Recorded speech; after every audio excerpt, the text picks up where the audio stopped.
The autumn sun cast long shadows across the dusty street of Cottonwood Springs as Abigail Kelly stood frozen at the edge of town, her heart pounding like a stampede against her ribs.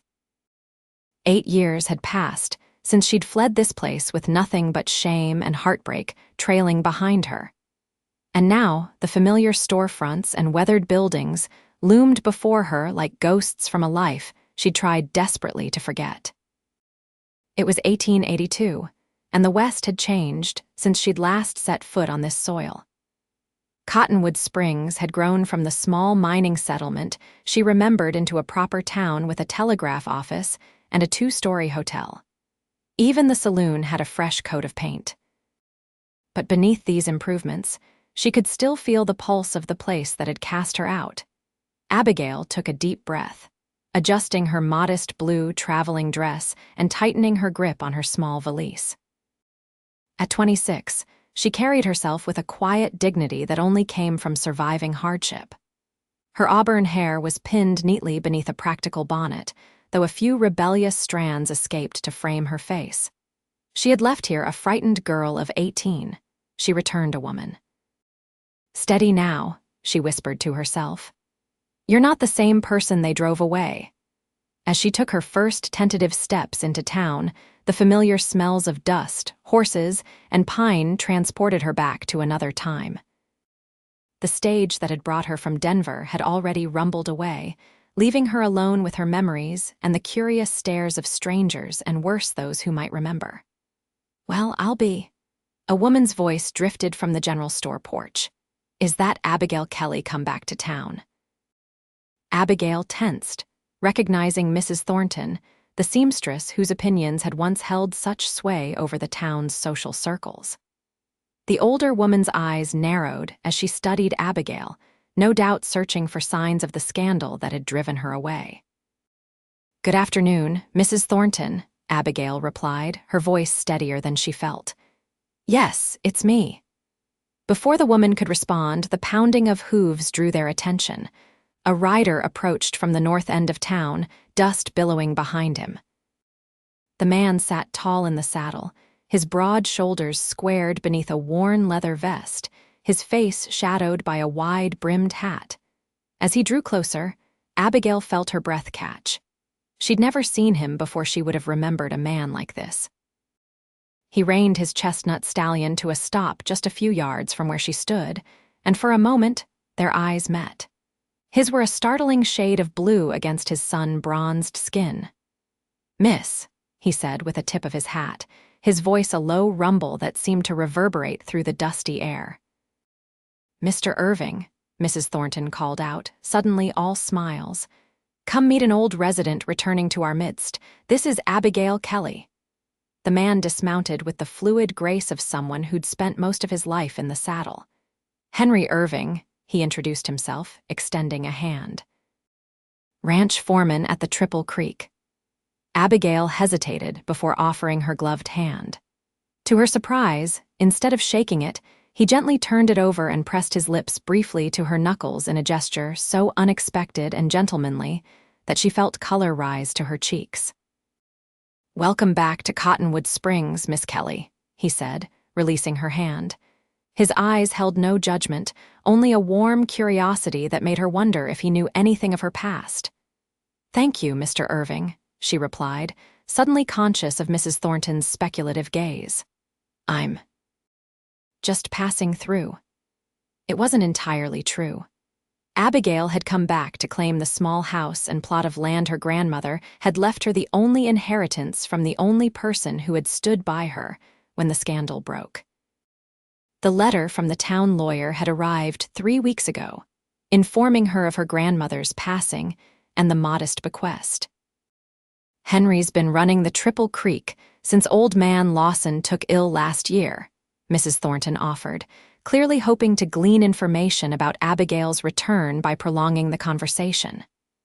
"The ranch has prospered under your care, I assume," Abigail said politely. Henry nodded, his expression revealing nothing. "We manage, though we've had our share of troubles lately." He glanced at Mrs. Thornton, clearly unwilling to elaborate in front of the town gossip. "Well, Abigail said, eager to escape further scrutiny. "I should find lodging for the night." "The hotel's full up with railroad surveyors," Mrs. Thornton said with poorly concealed satisfaction. "Been that way for weeks." "I see." Abigail's heart sank. Her grandmother's house was at the edge of town, and she had no idea what condition it might be in after sitting empty for months. "Miss Kelly," Henry said suddenly, "if you're returning to Alina Kelly's place, I'd be happy to escort you. It's on my way back to the ranch." The unexpected kindness in his offer caught her off guard. "That's very generous, Mr. Irving, but I wouldn't want to impose." "No imposition," he assured her, already reaching for her valise. "I promised your grandmother I'd keep an eye on the place anyway." This revelation startled her. "You knew my grandmother?" A small smile touched the corners of his mouth. Everyone knew Alina Kelly. Finest woman in the territory, with the best apple pies and the sharpest tongue west of the Mississippi. Despite herself, Abigail laughed. It was a perfect description of the fierce, loving woman who had raised her after her parents died in a fever outbreak when she was just 6 years old. Mrs. Thornton's lips pursed in disapproval. "Well, I best get back to my shop." "Abigail," she nodded stiffly, "I'm sure the town will be interested to hear of your return." As the seamstress retreated, Abigail felt a chill that had nothing to do with the autumn air. The rumors would be flying before sundown. Henry watched Mrs. Thornton go, then turned back to Abigail. "May I?" he asked, gesturing to her bag. She nodded, suddenly grateful for his steady presence. "Thank you." He secured her valise to his saddle, then offered his arm. "It's about a half-mile walk. Unless you'd prefer to ride, I can walk alongside." "The walk will do me good after the stagecoach," she replied, carefully placing her hand on his forearm. The solid warmth of him through his shirt sleeve was oddly reassuring. They began the walk toward the eastern edge of town, where her grandmother's small white house stood on a gentle rise overlooking a creek. For a few minutes, they walked in silence, Abigail acutely aware of the curious glances from townspeople who recognized her. "So," Henry finally said, "what brings you back to Cottonwood Springs after all this time?" The directness of his question surprised her. "My grandmother left me her house. I received word of her passing last month." He nodded solemnly. "I was sorry to hear of her death. She was a good neighbor to the Triple Creek. I didn't realize the ranch was so close to her property. It borders your land to the north," he explained. "The creek that runs through your property feeds our grazing pastures. Your grandmother and old Mr. Lawson had an agreement about water rights years ago." This was news to Abigail. "I see. Miss Kelly," he said carefully, "I don't mean to pry, but you should know there's been some interest in your grandmother's property since she passed." Abigail tensed. "What kind of interest?" "The railroad's looking to build a spur line through this part of the territory. Your land sits right where they want to put it." Her mind raced. "Is that why the hotel is full of surveyors?" He nodded, his expression grave. "They've been buying up properties all through the valley. Offering good money, too." "I'm not interested in selling," she said firmly. The house was her only connection to the one person who had loved her unconditionally, no matter what they offer. Henry studied her face, something like admiration flickering in his eyes. "Your grandmother said the same thing when they approached her 2 months ago, said she was holding it for you." Emotion tightened Abigail's throat. Even at the end, Alina had been thinking of her. As they rounded a bend in the road, her grandmother's house came into view. The white clapboard structure stood much as she remembered it, though the garden was overgrown and the porch steps sagged slightly. The sight of it, this place that had been her only true home, brought unexpected tears to her eyes. "She kept it just as you left it," Henry said quietly. "Said you'd be back someday when you were ready." Abigail swallowed hard against the lump in her throat. "How did you come to know her so well?" "I've been at Triple Creek for 3 years now. Started as a hand, worked my way up to foreman. Your grandmother took a shine to me for some reason, invited me for Sunday dinner most weeks. Said I reminded her of your grandfather when he was young." The thought of her grandmother opening her home and heart to this man warmed her. Eleanor had always been a good judge of character. As they approached the house, Abigail noticed fresh-cut firewood stacked neatly beside the porch, and the windows were clean, if a bit dusty. "Did you do this?" she asked, gesturing to the woodpile. Henry shrugged, a hint of color touching his cheekbones. "Seemed the right thing to do. Winters get cold here." The simple kindness of the gesture touched her deeply. It had been a long time since anyone had shown her such consideration without wanting something in return. He escorted her up the porch steps and waited as she located the key in her reticule. The door creaked slightly as it opened, revealing the familiar interior, the sturdy oak table where she and her grandmother had shared countless meals, the faded chintz curtains, the rocking chair by the hearth where Eleanor had taught her to knit and sew and told her stories of braver times. "I'll bring your bag in," Henry offered, disappearing back to his horse while Abigail stepped inside, overwhelmed by memories. Everything was covered in a fine layer of dust, but otherwise untouched. She ran her fingers along the back of her grandmother's rocker, remembering how the old woman's hands had remained strong and capable even as her body grew frail. Henry returned with her valise, setting it just inside the door. "There's wood for the stove, and I believe there's still some preserved goods in the root cellar out back. Should tide you over until you can get to the mercantile tomorrow." "You've been very kind, Mr. Irving," Abigail said, turning to face him. In the dimness of the house, his features seemed softer, less weathered. "I don't know how to thank you." "No need for thanks," he replied. "Your grandmother was good to me. I'm just returning the favor." He hesitated, then added, "If you need anything at all, the Triple Creek is just over the north ridge. You can see the main house from your back porch on a clear day." She nodded, touched by his generosity. "I'll remember that." For a moment, they stood in awkward silence, neither quite ready to end their brief acquaintance. "Will you be staying long?" he finally asked. It was the question she'd been asking herself since receiving the lawyer's letter. "I'm not sure yet. I need to settle my grandmother's affairs and—" She trailed off, unwilling to share her uncertainties with this near stranger, kind as he was. "Well," he said, stepping back toward the door, "whatever you decide, it was a pleasure meeting you, Miss Kelly." He tipped his hat and turned to leave. "Mr. Irving," she called after him, a sudden impulse seizing her. Would you care to join me for dinner tomorrow evening, as a proper thank you for your kindness today?" The invitation surprised them both, but his slow smile was answer enough before he even spoke. "I'd be honored, Miss Kelly. Shall I come by around 6? 6 would be perfect," she agreed, a flutter of something long dormant stirring in her chest. After he left, Abigail moved through the house, opening windows to let in the fresh air, running her fingers over familiar objects, reconnecting with the past she'd tried so hard to forget.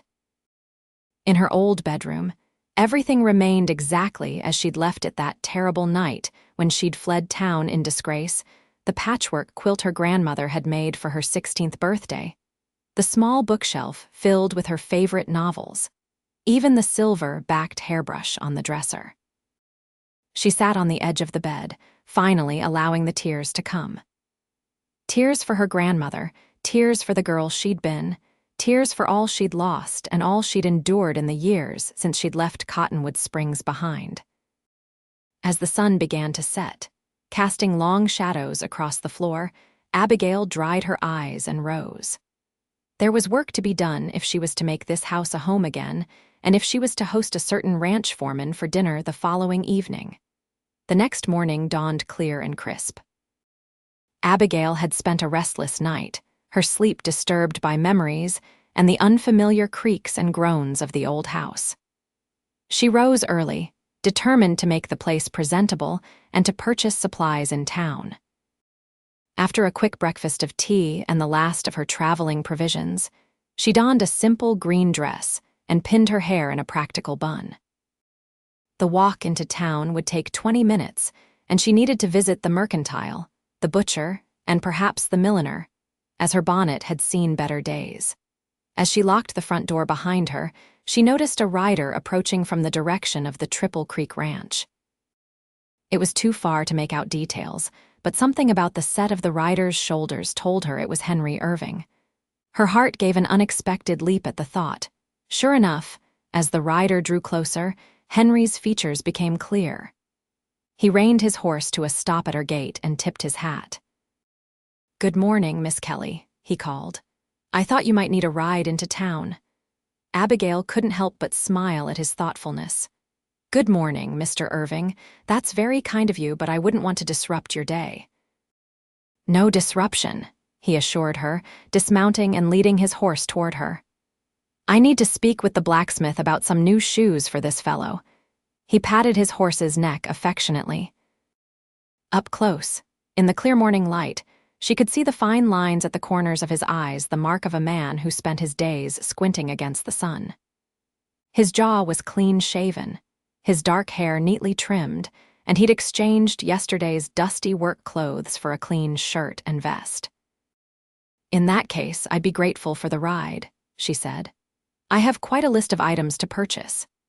He helped her mount, his hands strong and steady at her waist as he lifted her onto his horse. Then he swung up behind her, his chest warm against her back as he reached around her for the reins. "Comfortable?" he asked, his breath tickling her ear. "Yes, thank you," she replied, acutely aware of his proximity. It had been years since she'd been this close to a man, and never one who made her pulse quicken with a simple word. As they rode toward town, Henry pointed out changes that had occurred during her absence, the new schoolhouse built 3 years earlier. The bank that had replaced the assayer's office, the doctor who had taken over old Dr. Mitchell's practice when the latter retired to Denver. "And what of you, Mr. Irving?" Abigail asked, genuinely curious about this man who had been so kind to her grandmother. "Have you always been a rancher?" There was a slight pause before he answered. "Not always. I was a soldier, for a time cavalry. After my discharge, I drifted for a few years, taking work where I could find it. Ended up at Triple Creek and found I had a knack for the work. When Mr. Lawson took ill, he asked me to take over as foreman." "That's quite a responsibility," she observed. "It is," he agreed. "But it's good, honest work, and there's something about this land." He gestured to the rolling hills around them, golden in the morning light. "Gets under your skin after a while." She understood exactly what he meant. Despite everything that had happened, she'd never found another place that felt like home the way these mountains and valleys did. "And what about you?" he asked carefully. "Your grandmother mentioned you were working as a teacher in Denver." So Alina had known where she was all along. The knowledge comforted her somehow. "Yes, at a girls' boarding school, I teach literature and composition. You enjoy it?" "I do," she said, surprised by how true it was. "The girls are eager to learn, and the headmistress has been very supportive. Will you be returning there?" His tone was casual, but she sensed a deeper interest in the question. "I have a month's leave to settle my grandmother's affairs," she explained. "After that, I haven't decided." They had reached the outskirts of town now, and already Abigail could feel curious eyes upon them. The sight of the disgraced Kelly girl returning to town in the company of the Triple Creek foreman would set tongues wagging faster than a prairie fire in August. "Perhaps I should walk from here," she suggested, suddenly anxious about being seen with him. "I wouldn't want to cause any gossip." His arms tightened slightly around her. "Miss Kelly, if you're worried about your reputation, I assure you mine can withstand a little talk, and if you're worried about mine, well..." She felt rather than saw his smile. "I've never much cared what people think." His easy confidence was strangely reassuring. "Very well, Mr. Irving. To the Mercantile, if you please." They rode directly to Jennings' Mercantile, where Henry helped her dismount before tying his horse to the hitching post. "I'll see to my business at the blacksmith and meet you back here in an hour, if that suits you," she nodded, grateful for both his assistance and the time to shop without an audience. "That would be perfect, thank you." Inside the Mercantile, Mr. Jennings greeted her with guarded politeness. His wife, however, couldn't hide her curiosity. "Abigail Kelly," Mrs. Jennings exclaimed, hurrying from behind the counter. "We heard you were back in town, and in the company of Henry Irving, no less." "Good morning, Mrs. Jennings," Abigail replied evenly. "Yes, Mr. Irving was kind enough to escort me into town. I need to replenish my grandmother's pantry, I'm afraid." Of course," the woman said, her eyes gleaming with barely suppressed interest. "Such a shame about Alina. We all miss her terribly. She spoke of you often, you know." The thought of her grandmother defending her to these people brought a lump to Abigail's throat. She was a remarkable woman. Indeed she was. "Now, what can I help you find today?" Abigail produced her list, and Mrs. Jennings bustled about, gathering flour, sugar, coffee, and other staples. As she worked, she kept up a steady stream of town gossip: who had married, who had died, who had moved away or returned. "And of course, there's all this excitement about the railroad," Mrs. Jennings added, measuring coffee beans into a brown paper sack. "They say it'll bring prosperity to the whole valley if they put the depot here in Cottonwood Springs." "So I've heard," Abigail replied noncommittally. "They've been buying up land all through the area. Paid the Wilsons a small fortune for their place out by the creek crossing." Mrs. Jennings gave her a significant look. "I expect they'll be interested in your grandmother's property, situated as it is." "I'm not looking to sell," Abigail said firmly. Mrs. Jennings looked surprised. "No, well, I suppose that's your decision, dear. Though they do say the railroad has ways of getting what it wants, one way or another." There was something in the woman's tone that raised Abigail's hackles. "What do you mean by that, Mrs. Jennings?" The shopkeeper's wife had the grace to look embarrassed. "Oh, nothing specific. Just gossip. You know how it is." She hurriedly changed the subject. "Now, will there be anything else today?" By the time Henry returned, Abigail had completed her shopping and was waiting with several packages on the mercantile's porch. The tension in her shoulders eased at the sight of him striding confidently up the street. "Got everything you need?" he asked, taking the heaviest parcels from her arms. "I believe so," she replied, though her conversation with Mrs. Jennings had left her unsettled. "How was the blacksmith?" "Busy, but he'll see to my horse next week." He loaded her purchases into a pair of saddlebags, then helped her mount once more. The ride back to her grandmother's house was quieter than their journey into town. Abigail found herself preoccupied with Mrs. Jennings's cryptic comment about the railroad having ways of getting what it wants. "You're awfully quiet," Henry observed as they crested the small hill that would bring her property into view. "Everything all right?" She hesitated, then decided to confide in him. Mrs. Jennings mentioned something strange about the railroad. She implied they might not take no for an answer if I refused to sell my grandmother's land. Henry's body tensed behind her. Did she now? "Do you know what she might have meant by that?" He was silent for a moment, clearly choosing his words carefully.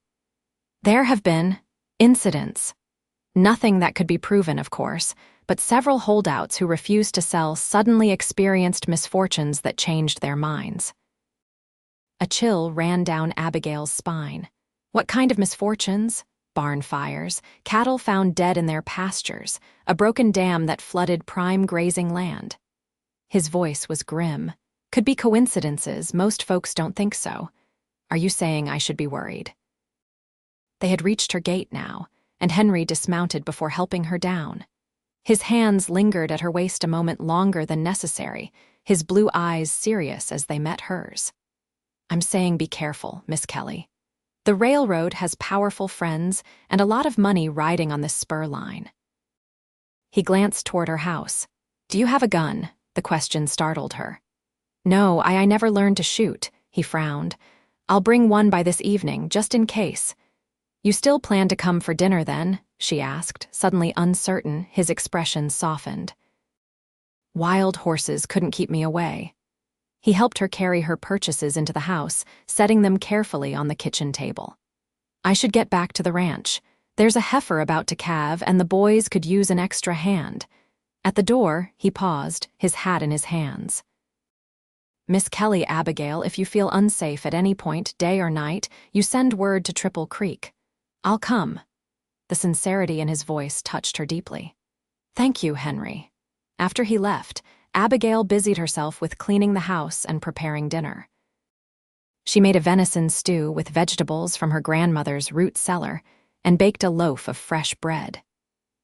By late afternoon, the house smelled of good food and furniture polish, and she allowed herself a moment's satisfaction at how much she'd accomplished. She bathed in the old copper tub, washing her hair and pinning it up in a softer style than her usual severe bun. After some deliberation, she chose a dress of deep blue that her grandmother had always said brought out the green in her eyes. At precisely 6 o'clock, she heard the sound of hoofbeats approaching. Her heart gave a little flutter as she smoothed her skirts and went to open the door. Henry stood on her porch, freshly shaven and dressed in clean clothes, holding a small bouquet of late wildflowers. Behind him, his horse was laden with what appeared to be several large bundles. "Good evening, Abigail," he said, handing her the flowers. "These were growing by the creek. Thought you might like them." "They're lovely," she said, genuinely touched by the gesture. "Thank you, please come in." As he stepped inside, she noticed he was also carrying a rifle and what looked like a revolver in a holster. "I brought these," he said, following her gaze. "The rifle's easy to use, I can show you, and there's ammunition for both." The reality of potential danger suddenly felt more immediate. "Do you really think that's necessary?" His expression was grave. "I hope not, but I'd rather you be prepared." He glanced around the cozy interior of the house, taking in the polished furniture and cheerful fire in the hearth. "You've been busy, place looks good." "Thank you," she said, placing the wildflowers in a jar of water. "I'm afraid it's still a bit dusty in places, but it's coming along. What are those other things on your horse?" "Just some supplies I thought you might need," he said vaguely. "We can deal with them after dinner." "Something smells wonderful." She led him to the kitchen, where the table was set with her grandmother's best china and a pair of candles. The stew bubbled gently on the stove, and the bread was cooling on the windowsill. "This is quite a feast," he said appreciatively. "Been a long time since I had a home-cooked meal like this." "I hope you enjoy it," she replied, suddenly shy. "Please sit."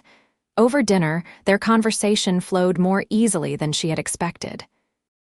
Henry told her stories about life on the ranch, the foal born during a thunderstorm, the time he'd had to rescue a calf from quicksand, the old ranch hand who could predict the weather by the ache in his neigh better than any barometer. In return, she shared tales of her life in Denver, her students' antics, the eccentric headmistress who kept a parrot that could recite Shakespeare, the time she'd organized a field trip to a traveling exhibition of European art, and one of her girls had fainted at the sight of a classical nude statue. As they laughed together over dessert, apple cobbler made from preserves she'd found in the cellar, Abigail realized it had been years since she'd felt so at ease in someone's company. There was something about Henry Irving that made her feel safe, respected, and most surprisingly understood. After the meal, he insisted on helping with the dishes despite her protests. As they worked side by side at the sink, their hands occasionally brushing, she found herself studying his profile, the strong line of his jaw, the tiny scar at the corner of his left eyebrow, the way his eyes crinkled when he smiled. "What?" he asked, catching her gaze. "Nothing," she said quickly, feeling heat rise to her cheeks. "I was just thinking how kind you've been. Not everyone in town would be so welcoming to someone with my history." His hands stilled on the plate he was drying. "Abigail, whatever happened in the past, it's not my place to judge. And from what your grandmother told me, you were more sinned against than sinning." She froze, her heart suddenly pounding. "What exactly did she tell you?" He set the plate down carefully. "That you were young and in love. That the banker's son promised to marry you, then denied everything when you found yourself in trouble. That his family used their influence to turn the town against you instead of him." His eyes held nothing but compassion. "And that you left to protect your grandmother from the scandal, though she begged you to stay." Tears welled in Abigail's eyes. "There was a baby," she whispered, the words she'd never spoken aloud tumbling from her lips. A little girl. She lived only 3 days. The pain, dulled by time but never truly gone, rose fresh in her chest. They wouldn't even let me bury her in the town cemetery. Henry's arms came around her then, solid and comforting as he drew her against his chest. I'm so sorry, Abigail. She allowed herself the luxury of his embrace for a moment, drawing strength from his steadiness. Then she gently pulled away, wiping her eyes. It was a long time ago. Some hurts don't heal with time, he said quietly. They just become part of who we are. The understanding in his voice made her wonder what sorrows he carried. You speak as if from experience. A shadow crossed his face. I was married once. She and our son died of cholera while I was away fighting Apaches in Arizona Territory. His voice was steady, but she could see the old grief in his eyes. That was 12 years ago now. I'm sorry, she said, wishing the words weren't so inadequate. He shrugged, the gesture somehow encompassing all the complex emotions that came with such a loss. Like you said, it was a long time ago. He managed a small smile. Your grandmother helped, actually. She had a way of listening that made a man feel his burdens were lighter for having shared them. She was good at that, Abigail agreed, remembering countless confidences shared over cups of tea at this very table. They finished the dishes in companionable silence, each lost in their own thoughts, but somehow comforted by the other's presence. As they moved back to the main room, Henry cleared his throat. I should show you how to use that rifle before it gets too dark. Outside, in the gathering dusk, he patiently demonstrated how to load, aim, and fire the Winchester repeater. Abigail was a quick study, though the weapon felt awkward and heavy in her hands. You're a natural, he encouraged after she hit 3 of the 5 cans he'd set up on the fence post. Just remember to breathe out as you squeeze the trigger, not pull it. Next, he showed her the revolver, a Colt with a shortened barrel that would be easier for her to handle. Keep this by your bed, he advised, and the rifle by the door. The seriousness of his concern sobered her. Henry, do you really think someone might try to harm me over this land? He considered the question carefully. I think most men from the railroad are businessmen, not criminals, but they hire all sorts of folks to do their bidding, and some aren't too particular about methods.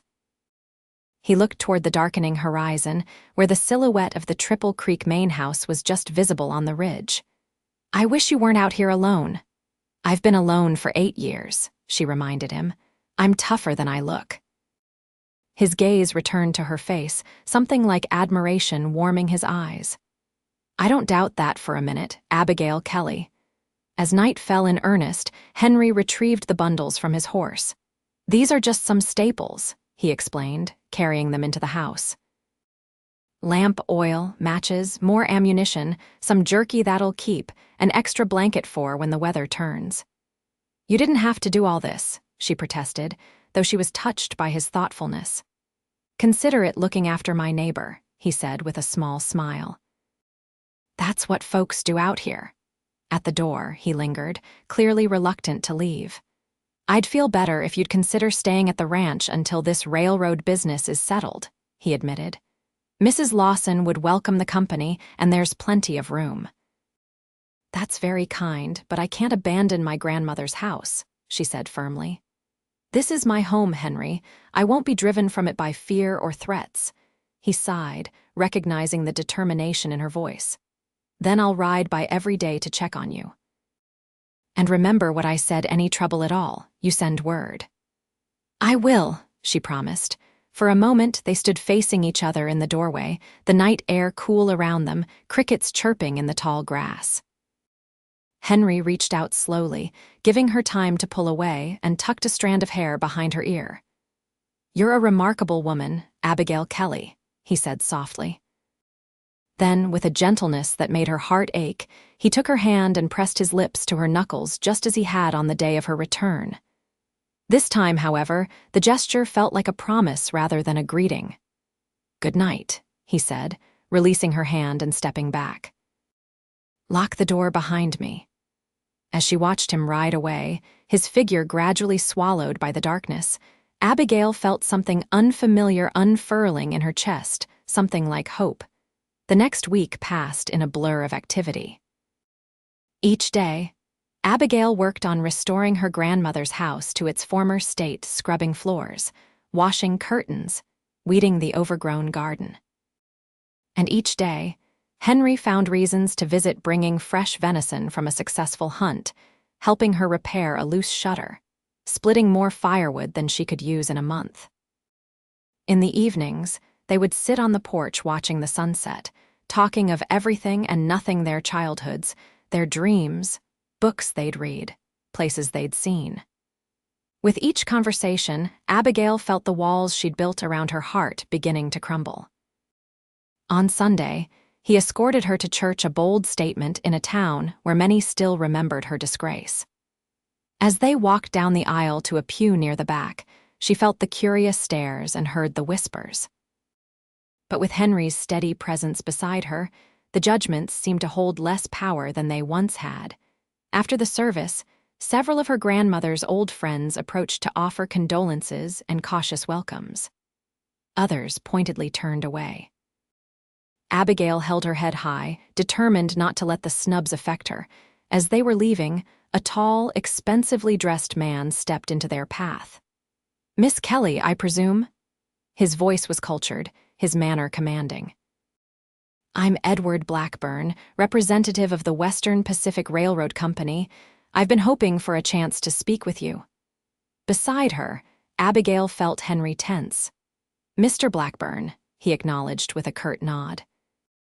"Irving," the railroad man replied coolly before turning his attention back to Abigail. "Miss Kelly, I understand you've inherited your grandmother's property. I'd like to discuss the possibility of acquiring it for my company. We're prepared to offer a very generous sum." "As I've told others, Mr. Blackburn, I'm not interested in selling," Abigail replied firmly. Blackburn's smile didn't reach his eyes. "Perhaps you haven't been fully informed of the benefits our offer represents. The sum would allow you to establish yourself quite comfortably anywhere you choose, Denver perhaps, or even San Francisco." "The answer is still no," she said. "That land has been in my family for 3 generations. It's not for sale at any price." The railroad man's expression hardened. "I see. Well, should you reconsider? I'm staying at the hotel." He tipped his hat and moved past them, but not before adding, "I should mention that the railroad has ways of obtaining necessary rights of way, Miss Kelly. Eminent domain can be a powerful tool when progress is at stake." As he walked away, Abigail felt a chill despite the warm sunshine. "Can they really take my land through legal means?" Henry's jaw was tight with anger. "They can try, but it's a lengthy process, and they'd have to prove it's the only viable route for the track. That's why they prefer to buy people out. It's quicker and simpler." "Do you think he was threatening me?" "Not directly," Henry replied, offering his arm as they continued walking. "But he was letting you know they have options beyond a voluntary sale." Abigail considered this as they made their way back to her house. "My grandfather was a lawyer before he came west," she said thoughtfully. "He left quite a collection of law books. Perhaps I should review what rights I actually have." Henry smiled, pride evident in his expression. Now that's the Abigail Kelly spirit showing through. She never backed down from a fight either. That afternoon, Abigail immersed herself in her grandfather's legal volumes while Henry tended to some repairs on her barn. The language was dense and often confusing, but she persisted, making notes on what she found regarding property rights and eminent domain proceedings. By the time Henry joined her for supper, she had a clearer understanding of her position. They would need to prove public necessity, she explained as they ate. And even then, they'd be required to provide fair compensation as determined by the court. "That's something, at least," Henry acknowledged. "Though fair can be a matter of interpretation when the railroad has judges in their pockets." "There's something else," she said, hesitating slightly. "The books mention that development rights can be separated from land ownership. In theory, I could sell them the right to build across my property without giving up ownership of the land itself." Henry looked thoughtful. That might be a compromise worth considering if it comes to it, though I doubt Blackburn is the compromising type. After dinner, as had become their custom, they sat on the porch watching the stars appear one by one in the darkening sky. The night was unseasonably warm for October, with a gentle breeze carrying the scent of pine from the distant mountains. "I've been thinking," Henry said after a comfortable silence, "about what you said regarding development rights." "Oh." Abigail turned to look at him, his profile illuminated by the soft glow from the window behind them. "Triple Creek has been approached by the railroad, too. They want to cut across our south pasture, where it would disrupt the least amount of our operation." He shifted to face her more directly. "Mr. Lawson doesn't want to sell outright either. The ranch has been in his family for 30 years, but he's considering allowing them a right-of-way." "That seems sensible," she said, not entirely sure where he was going with this. "The thing is," Henry continued, "if both Triple Creek and your property allowed for rights-of-way in the same areas, it would create a continuous path for the tracks that wouldn't require any other properties between the ridge and town." Understanding dawned. "Which would strengthen my position in refusing a complete sale." He nodded. "Exactly. They'd have no grounds to claim eminent domain if there's a viable alternative that doesn't require taking your entire property." "Henry, that's brilliant," she said, excitement building as she considered the possibilities. "I could maintain ownership of the house and most of the land while still allowing for the railroad's needs." "It would mean having train tracks within sight of your house," he cautioned. "There'd be noise, smoke when the wind blows this way," she shrugged. "Progress always comes with some inconvenience, but keeping my home is worth it." Their eyes met in the darkness, and something in his expression made her breath catch. Slowly, deliberately, Henry reached for her hand, entwining his fingers with hers.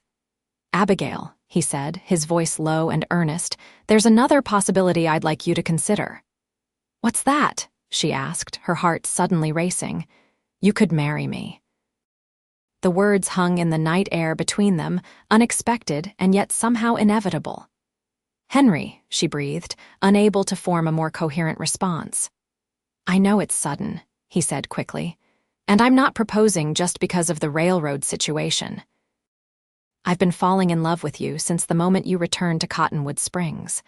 But I understand if you need time, or if you don't feel the same way." Or she silenced him by raising her free hand to his cheek. "Henry Irving, are you always this nervous when proposing marriage?" A slow smile spread across his face. "It's my first time, actually." "Well, in that case," she said, her own smile matching his, "I think you should try again properly this time." Without hesitation, he slid from the porch bench to one knee before her, still holding her hand in his. "Abigail Kelly, would you do me the extraordinary honor of becoming my wife? I promise to love, cherish, and protect you for all of my days if you'll have me." Tears of joy pricked at her eyes. "Yes," she whispered. "Yes, I will marry you, Henry Irving." He rose, drawing her to her feet and into his arms. For a long moment, they simply held each other, hearts beating in tandem. Then he tilted her chin up gently and lowered his lips to hers in a kiss that spoke of tenderness, promise, and passion carefully restrained. When they finally parted, both breathless, Henry rested his forehead against hers. "I never thought I'd find love again," he confessed. "After losing Sarah and the baby, I closed that part of myself off, until you. And I never thought anyone could look past my history to see me," she replied softly. "Until you." They stayed on the porch late into the night, planning their future together. Henry would continue as foreman at Triple Creek, and they would live at Abigail's house, which was closer to town and the school. "The school?" she asked, surprised. "Cottonwood Springs needs a proper teacher," he explained. "The current schoolmarm is the preacher's daughter, barely 18 and more interested in finding a husband than educating children. The town council would jump at the chance to hire someone with your experience." The idea appealed to her immediately. "I do miss teaching," she admitted. "But what about the gossip? My past? Henry's expression was resolute. "Any fool who has a problem with my wife teaching their children can answer to me." The fierce protectiveness in his voice warmed her to her core. "Your wife," she repeated, savoring the words. "I like the sound of that." 2 weeks later, Abigail stood before the mirror in her bedroom, hardly recognizing the woman who gazed back at her. The simple white dress had been hastily altered by Mrs. Thornton, who had experienced a remarkable change of heart upon learning that the Triple Creek foreman intended to marry Abigail Kelly. "You look beautiful," said a voice from the doorway. Abigail turned to see Martha Lawson, Henry's employer's wife, watching her with maternal affection. The older woman had taken Abigail under her wing immediately upon learning of the engagement, insisting on hosting the wedding celebration at the Triple Creek Ranch house. "Thank you," Abigail replied, smoothing the satin fabric nervously. "And thank you for everything you've done to make this day possible." Martha waved away her gratitude. "Nonsense.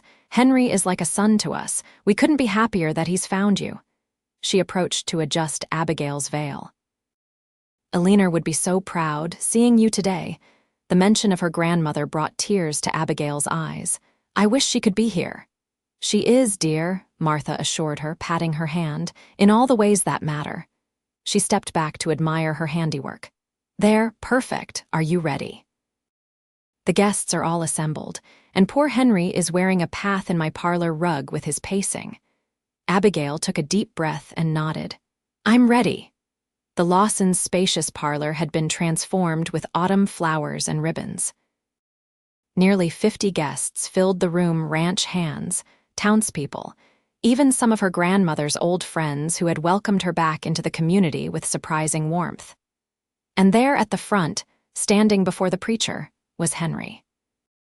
His usually tanned face had paled slightly with nerves, but as she entered on Mr. Lawson's arm, his eyes found hers and his expression transformed into one of such joy and wonder that her own nervousness melted away. The ceremony was brief, but heartfelt. They exchanged simple gold bands and promises to love and honor each other all the days of their lives. When the preacher pronounced them man and wife, Henry's kiss was gentle, but held the promise of deeper passion to come.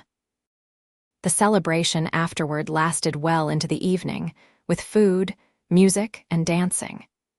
Even Mrs. Thornton unbent enough to wish them well, admitting that perhaps we all judged too harshly in the past. As dusk fell, Henry led his bride outside to the porch, away from the noise and heat of the crowded house. In the distance, they could see the lights of their own home, their future together. "Happy, Mrs. Irving?" he asked, his arm around her waist. "More than I ever thought possible," she replied honestly, leaning into his embrace. "Good," he said, turning her to face him, "because I plan to spend the rest of my life making sure you stay that way." As they sealed this promise with a kiss, Abigail marveled at how life could change so completely in such a short time. Just 1 month ago, she had stood at the edge of town, a woman alone, returning to face her past with trepidation and sorrow. Now she stood in the arms of a man who loved her completely, surrounded by a community that had largely opened their hearts to her return, with a future brighter than any she had dared to imagine. And when Henry took her hand and pressed his lips to her knuckles, the gesture that had first awakened something in her heart on the day of her return, she knew, with absolute certainty, that she had found her true home at last.